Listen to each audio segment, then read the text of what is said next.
Hi guys, and thank you so much for joining me. If you're new to my channel, I'm Kat and I like to talk about true crime, conspiracies and all sorts of related things.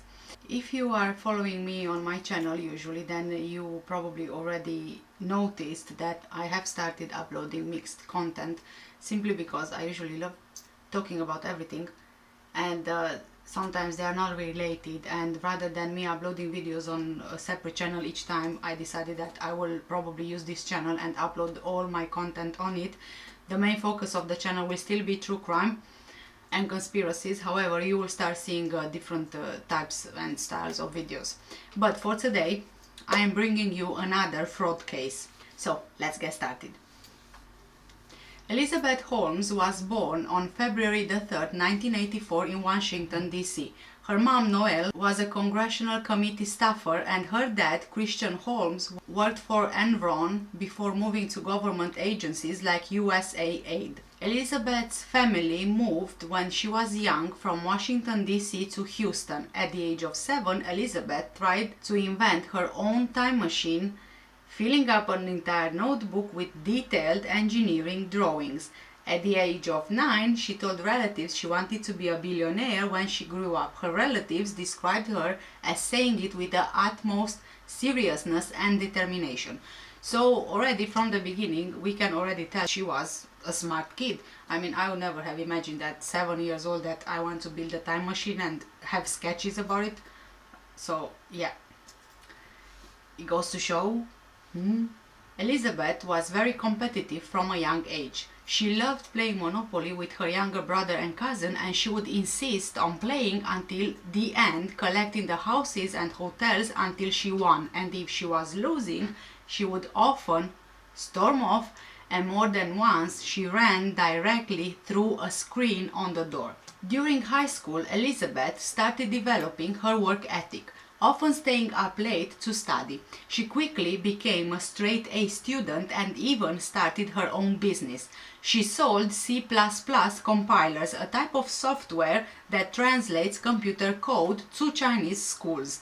Elizabeth started taking Mandarin lessons and partway through high school worked her way into being accepted by Stanford University's summer program, which culminated in a trip to Beijing. So she was really clever.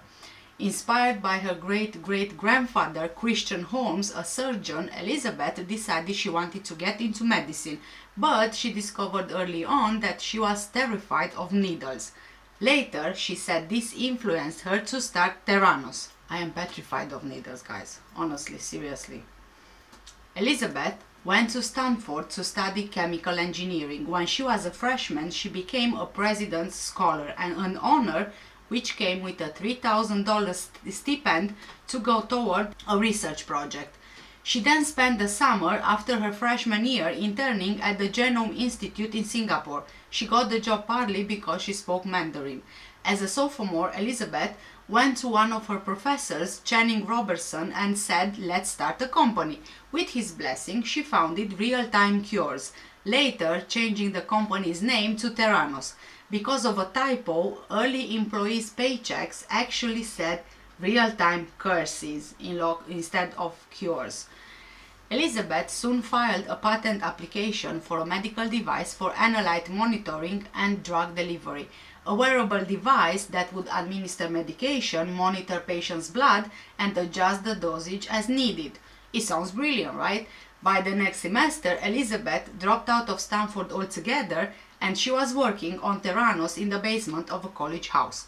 Theranos' business model was based around the idea that it could run blood tests using proprietary technology that required only a finger pinprick and a small amount of blood.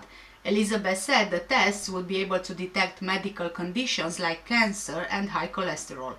She started raising money for Theranos from prominent investors like Oracle founder Larry Ellison and Tim Draper, the father of a childhood friend and the founder of prominent VC firm Draper Fisher Juverston. Theranos raised more than $700 million, and Draper's has continued to defend Elizabeth Holmes. She took investors' money on the condition that she wouldn't have to reveal how Theranos technology worked, plus she would have final say over everything having to do with the company.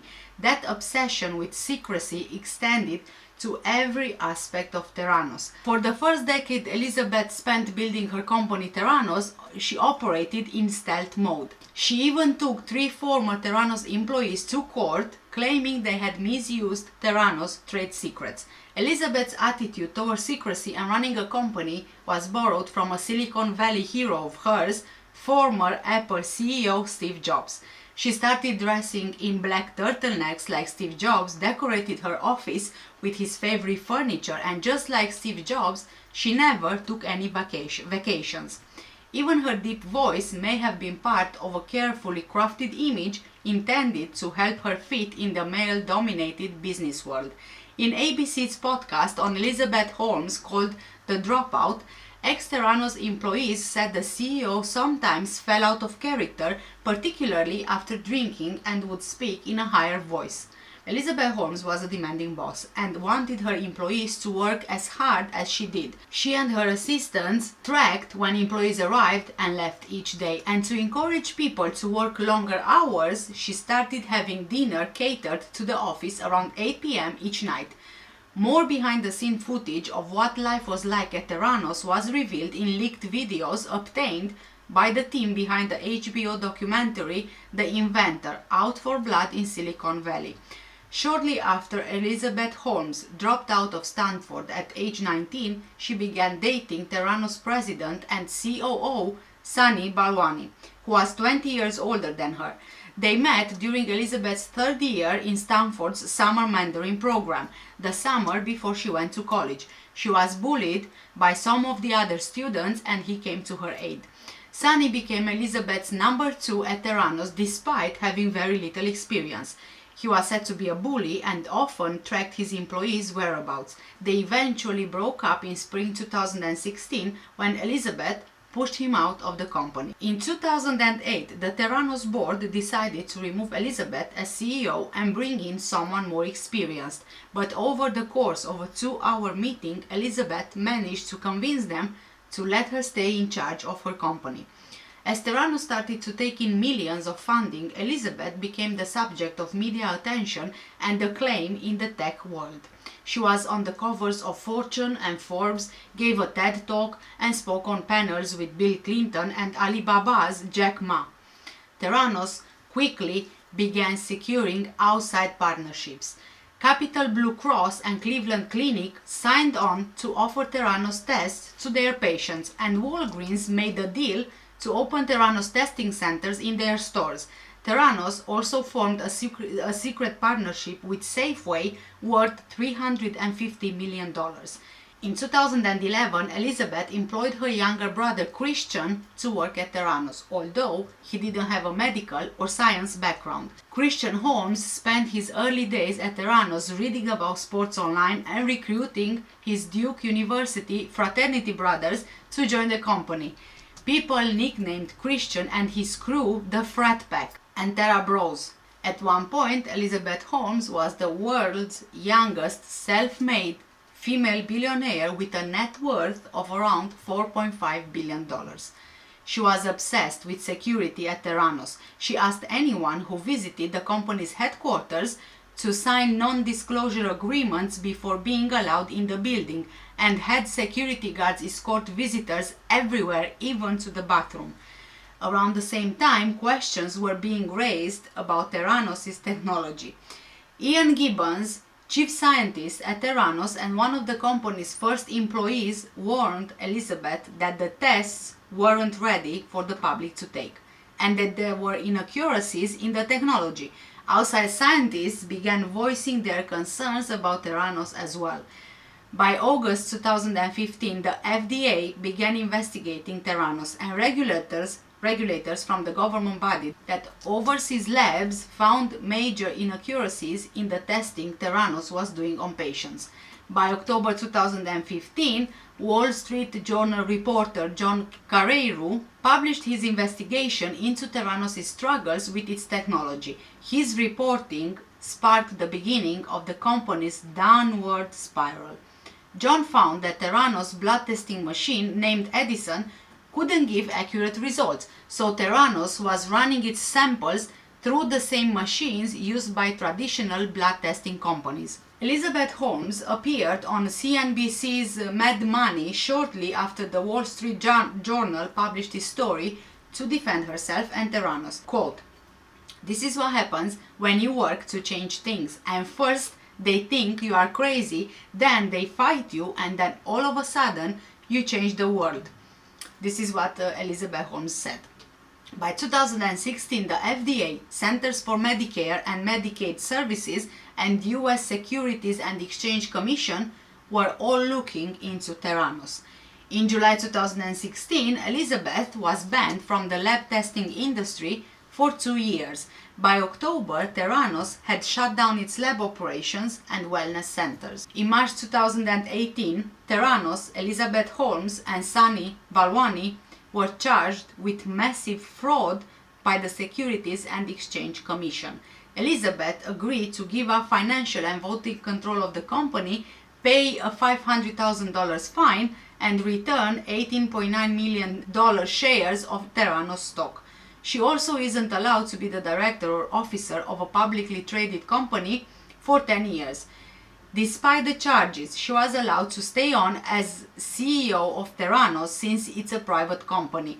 The company had been hanging on by a thread, and Elizabeth wrote to investors asking for more money to save Theranos. "In light of where we are, this is no easy ask," she wrote. In Theranos' final days, Elizabeth apparently got a Siberian Husky puppy named Balto that she brought into the office. However, the dog wasn't potty trained and would go to the bathroom inside the company's office and during meetings. In June 2018, Theranos announced that Elizabeth Holmes was stepping down as CEO. On the same day, the Department of Justice announced that a federal grand jury had charged Elizabeth Holmes along with Sunny Balwani with 9 counts of wire fraud and 2 counts of conspiracy to commit wire fraud. Theranos sent an email to shareholders in September 2018 announcing that the company was shutting down. Theranos allegedly said it planned to spend the next few months repaying creditors with its remaining resources. Around the time Theranos' time was coming to an end, Elizabeth Holmes made her first public appearance alongside William "Billy" Evans, a 27-year-old heir to a hospitality property management company in California. The two apparently first met in 2017 and were seen together in 2018 at Burning Man, the art festival in the Nevada desert. Elizabeth is said to wear William's MIT signet ring on a chain around her neck, and the couple posts photos professing their love for each other on a private Instagram account. William's parents are allegedly flabbergasted at their son's decision to marry Elizabeth Holmes. We are not exactly sure where Elizabeth and William live at the moment, but they were previously living in a $5,000 a month apartment in San Francisco until April 2019. The apartment was located just a few blocks from one of the city's top tourist attractions, the famously crooked block of Lombard Street. It was later reported that the two of them got engaged in early 2019, then married in June in a secretive wedding ceremony. Former Theranos employees were allegedly not invited to the wedding, according to Vanity Fair. Elizabeth's and Sunny's case have since been separated. Besides the criminal case, Elizabeth was also involved in a number of civil lawsuits, including one in Arizona, brought by former Theranos patients over inaccurate blood tests. The lawyers representing her in the Arizona case said in late 2019 they hadn't been paid over a year and asked to be removed from her legal team. Elizabeth's lawyers in the federal case tried to get the government's entire case thrown out. In February 2020, Elizabeth got a break after some of the charges against her were dropped when a judge ruled that some patients didn't suffer financial loss. In the middle of the pandemic, Elizabeth's lawyers asked the judge in April 2020 to deem the case as essential so the defense team could defy lockdown orders and continue to travel and meet face to face. The judge said he was taken aback by the defense's pleas to violate lockdown. It soon became clear that the pandemic and the health risks associated with assembling a trial would make the July trial date unrealistic. Through hearings held on Zoom, the presiding judge initially pushed the trial back to October 2020 and later postponed it further to March 2021. In March 2021, Elizabeth requested another delay to the trial because she was pregnant. She asked to push back the trial to August 31st, and her request was granted. She gave birth to the child in July. Heading into the trial, Elizabeth felt wronged, like Salem witch trial wronged, says a person who used to work with her closely. The trial kicked off in September. In opening statements, prosecutors argued that out of time and out of money, Elizabeth Holmes decided to lie. Meanwhile, the defense argued that although Theranos ultimately crumbled, failure is not a crime. Trying your hardest and coming up short is not a crime. The list of possible witnesses for the trial named roughly 200 people, including Rupert Murdoch, Henry Kissinger, James Mattis, and Elizabeth Holmes herself. In the end, the trial featured testimony from just over 30 witnesses. Over the course of 11 weeks, prosecutors called 29 witnesses to testify, including former Theranos employees, investors, patients, and doctors, before resting its case in November. The defense then began making its case, calling just 3 witnesses, including Elizabeth Holmes herself. On the stand, Elizabeth said that Sonny emotionally and aided her during their relationship. She testified that Sonny controlled what she ate and how her schedule looked, told her she had to become a new Elizabeth to succeed in business, and forced her to have sex with him when she didn't want to because he would say that he wanted me to know he still loved me. She also admitted that she added some pharmaceutical companies' logos to Theranos reports without authorization. Investors previously said they took some reassurance in those reports because based on the logos they believed major pharmaceutical companies validated Theranos' technology. Elizabeth said she added the logos to convey that work was done in partnership with those companies, but in hindsight she wishes she had done it differently.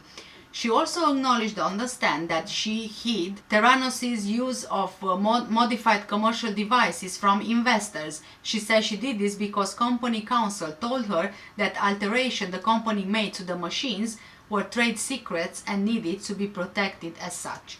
Elizabeth Holmes spent 7 days on the stand before the defense rested its case in early December. In closing arguments, prosecutors argued that Elizabeth chose fraud over business failure, while the defense argued she was building a business and not a criminal enterprise. After 15 weeks of trial, Elizabeth's case headed to a jury of 8 men and 4 women on December 17. Jurors deliberated for a total of 7 days over the next few weeks before telling the court that they were deadlocked on 3 of the 11 charges against Elizabeth Holmes. The judge read off some jury instructions to the group in court before instructing them to go back and deliberate further. Hours later, the jury returned a mixed verdict for Elizabeth, finding her guilty on 1 count of conspiracy to defraud investors and 3 counts of wire fraud.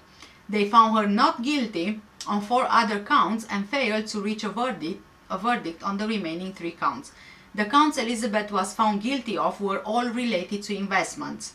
She wasn't convicted on any of the charges involving patients who received inaccurate test results. Elizabeth Holmes now faces the possibility of decades in prison. Each count carries a maximum of 20 years prison sentence, a $250,000 fine, and the requirement to pay victims restitution. Elizabeth was not taken into custody following the verdict. Prosecutors say they want a secure bond for her. A date for a sentencing hearing has not yet been set. If there are any updates around this case, I will let you know, guys. I'll keep you posted. For now, this is all the information that I have on Elizabeth Holmes, and I have to say that I think that at this point her greed destroyed her company completely. It was her greed.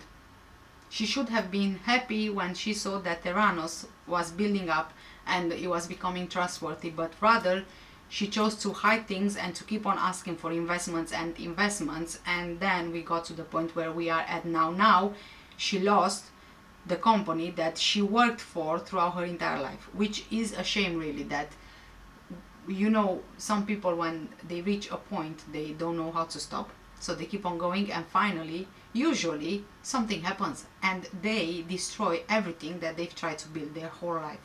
Thank you so much guys for watching today's video. Please let me know what do you think in the comment section down below. I also think that there is a Netflix documentary on Elizabeth Holmes. If I find the name for it, I think that I have seen it somewhere but I forgot the name, but if I do find the name I'll leave it in the description down below, or maybe pop it on a screen in a text box.